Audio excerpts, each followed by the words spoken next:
नमस्कार। वृषभ राशि के सभी दर्शकों का बहुत बहुत स्वागत। आज विशेष चर्चा होगी 13 फरवरी से 14 मार्च वृषभ राशि की क्या कंडीशन रहने वाली है, लेकिन इन एडिशन और भी कुछ जानकारी मैं दूंगा जो आपके लिए महत्वपूर्ण होगी, और ये बात भी साझा करूंगा कि काल सर्प दोष इस राशि का जो बन रहा है उस पर क्या खास आपको उपाय करना चाहिए। पहले हम आपको बताएं, ये वीडियो महिलाएं, पुरुष, बच्चे सब के लिए है। कुछ लोग सवाल पूछते हैं क्या महिलाएं भी देख सकती हैं इसको।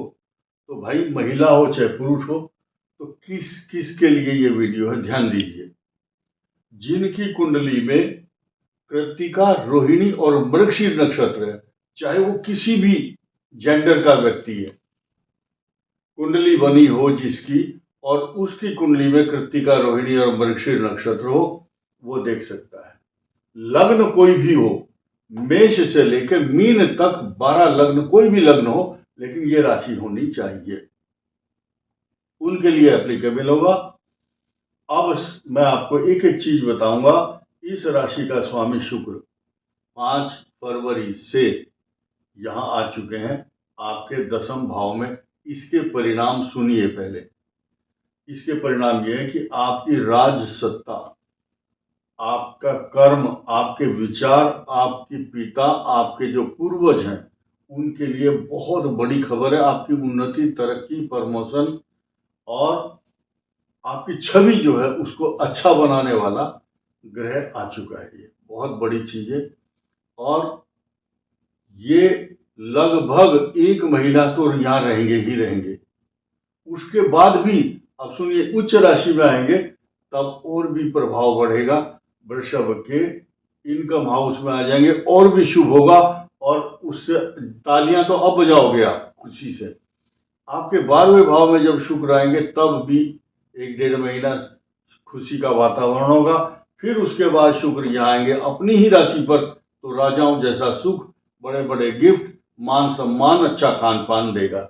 फिर उसके बाद आनंददायक समय आपके धन स्थान में आ जाएंगे। फिर धन देंगे, अच्छी कुटुंब, अच्छा वाणी, अच्छा विचार, धन, समृद्धि, सोना चांदी सब कुछ देगा। देखिए, यहां से शुरू होकर के, यहां से शुरू हुआ सफर, 1 2 3 4 5, ये जो 6 राशि, यानी कि आधी कुंडली का जो एरिया है वो शुक्र के कवर करने से वृषभ राशि को इतनी बड़ी सुखद अनुभूति हुई है और होती रहेगी। ये एनालिसिस केंद्र में है इस समय। सेकंड नंबर आता है बुध का। बुध 3 फरवरी से आए हैं और 8 तारीख में उदय होंगे, और बुध भी इसी भाव में रहेंगे। और यह है आपकी बुद्धि, ज्ञान, विद्या, संतान और आपका इनकम हाउस के साथ साथ धन स्थान। अब यहाँ वृषभ राशि ही एक ऐसी राशि है संसार के अंदर, नोट किया इस समय, नावेडेज, जिसका इनकम स्थान का स्वामी धन स्थान में बैठा हुआ है। और उसको प्रिविलेज क्या मिला कि धन स्थान का स्वामी अब आ गया केंद्र स्थान में। ये बना रहा है लक्ष्मी नारायण योग। ये दो ग्रह मैंने क्लियर कर दिए हैं और इसकी चर्चा अब दोबारा नहीं होगी, बुध और शुक्र। अब आया तीसरा, सूर्य। सूर्य राजा है। राजा जो होता है वो 10वें भाव का स्वामी, यानी कि राज दरबार है, नौकरी भी है, ये व्यापार भी है, आपकी प्रतिष्ठा है और पिता का स्थान। देखिए, ज्योतिष में बहुत पूरी साइंटिफिकली प्रूव्ड है ज्योतिष। 10वां भाव ये नौकरी है, यही पिता का स्थान है, यही आपकी रोजगार है, यही सामाजिक इज्जत कितनी मिलेगी आपको, ये हाउस तय करता है। और जो लोग पूछते हैं ना आपसे, आप क्या करते हैं, वो आपकी जो कद है, आपकी जो प्रतिष्ठा है, आपकी जो पर्सनालिटी, उसको नापना चाहते हैं, नापते हैं। और इसलिए नापते हैं, उनका क्या फायदा है, यानी कि इज्जत कितनी देनी है, कितनी रेस्पेक्ट दूं मैं इस आदमी को, उससे आपका अनुमान लगाते हैं। आप क्या करते हैं जी, आप कौन सी लाइन में हैं, आप कौन से जॉब में, आपका प्रोफाइल क्या है। तो आपका प्रोफाइल कुछ भी है इस समय, आप चाहे कितने छोटे व्यक्ति हैं, आपका कद बड़ा होगा ही होगा, क्योंकि राशि का स्वामी यहाँ सूर्य खुद मालिक यहाँ आ गया। और तीसरा तो आनंद अब आएगा आपको, क्योंकि आपके 7th हाउस का लॉर्ड 12वें का भी मंगल यहाँ 23 तारीख को आएंगे। तो लिखा है 10वें अंगार को यस्य स जाता कुलदीप का। तो ये सारे प्रिविलेज, सारी खुशियां, सारे आनंद यहाँ आकर के बैठ गए। लेकिन अभी थोड़ी सी ज्यादा उछलना नहीं, आप खुदकना नहीं है। एक छोटी सी चीज और छोटा सा उपाय भी बताऊंगा।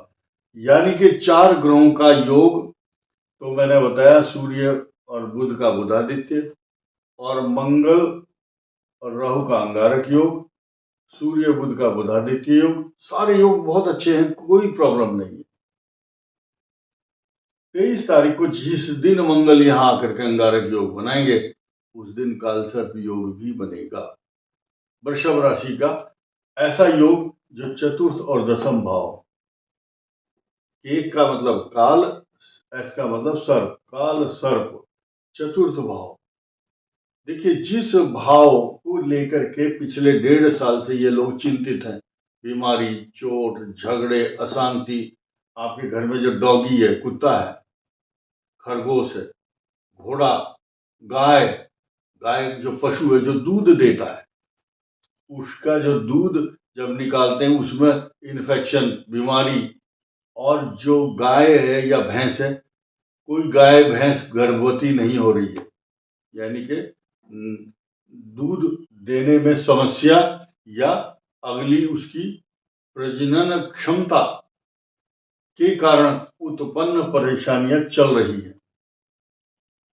अच्छा, अब सुनिए, वाहन का स्थान भी है, ये मकान का भी है। आपकी दादी और आपकी सास और आपकी माता, उनके ऑपरेशन, उनकी घुटने की मैं उन रोगों के नाम लेकर के चर्चा नहीं करना चाहता जो कष्ट कारक हैं।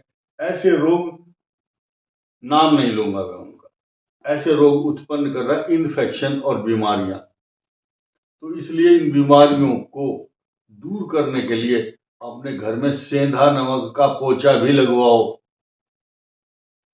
और जो नकारात्मक ऊर्जा है आपके घर में, जैसे साउथ फेस, ईस्ट फेस या दरवाजा, आपके घर का कोई वास्तु खराब है, लास्ट निष्कर्ष ये, हम अब सबके घर तो नहीं जा सकते कि तुम्हारा वास्तु खराब है। बस सिर्फ ये है, एक इतनी बड़ी प्लास्टिक या कांच की शीशी लो जो ट्रांसपेरेंट हो, उसमें नमक लो, और नमक लेकर के सिर्फ ओनली 1 या 2 ड्रॉप, ओनली 1 या 2 ड्रॉप उसमें सिरका डाल सकते हैं। सिरका मतलब वेनेगर। अब दिक्कत यह है, उपाय मैं इसलिए नहीं बताता, अब देखना क्या होगा। कमेंट शुरू, सिरका किस चीज का लेना है, एप्पल का लेना है या गुड़ का लेना है, सिरका कैसा हो, कहाँ से खरीदें, दुकान का भी पता बताओ। ये सब नहीं पूछना, वेनेगर बताया, चाहे किसी का भी हो।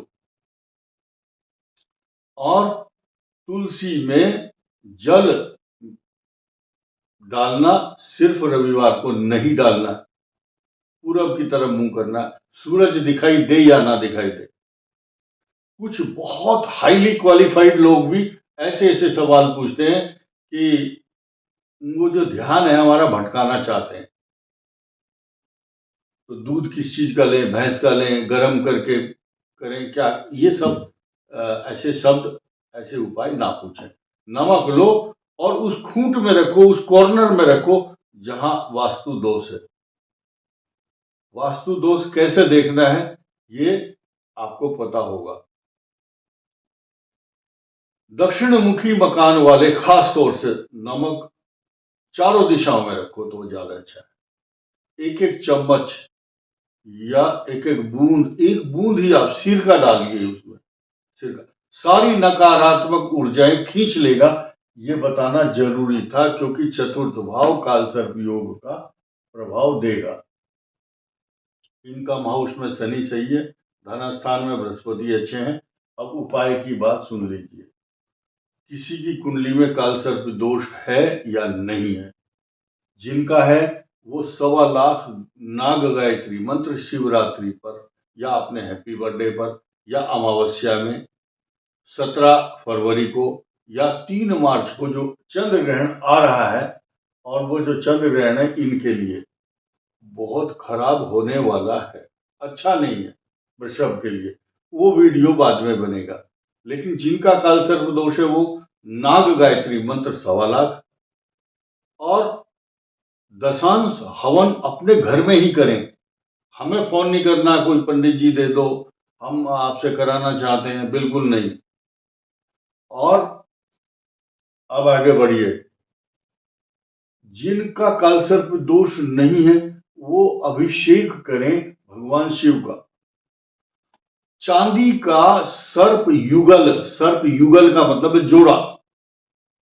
एक नाग और नागिन जो चांदी और सोने का काम करते हैं उनको सुनार बोलते हैं, उनकी दुकान पर जाकर खरीदिया और वो आपको प्रोवाइड कराएंगे। भगवान शिव पर उनको स्थापित करके दूध, दही, घी, शहद से अभिषेक करो, बेलपत्र चढ़ाओ, प्रणाम करो। और कोई मंत्र नहीं जानते तो गूगल तो सबके पास है, मोबाइल है, शिव गायत्री मंत्र है, ओम तत्पुरुषाय विद्महे महादेवाय धीमहि तन्नो रुद्रः प्रचोदयात्।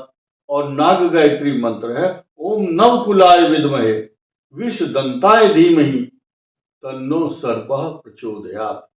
ये मंत्र है और उपाय कीजिए, आपको मानसिक शांति तो मिलेगी, साइकोलॉजिकली दिमाग में ही रहेगा कि हमने उपाय किया, हमें कोई कष्ट, परेशानी, चिंता, तनाव नहीं होगा। इस वीडियो में इतना ही। धन्यवाद, नमस्कार।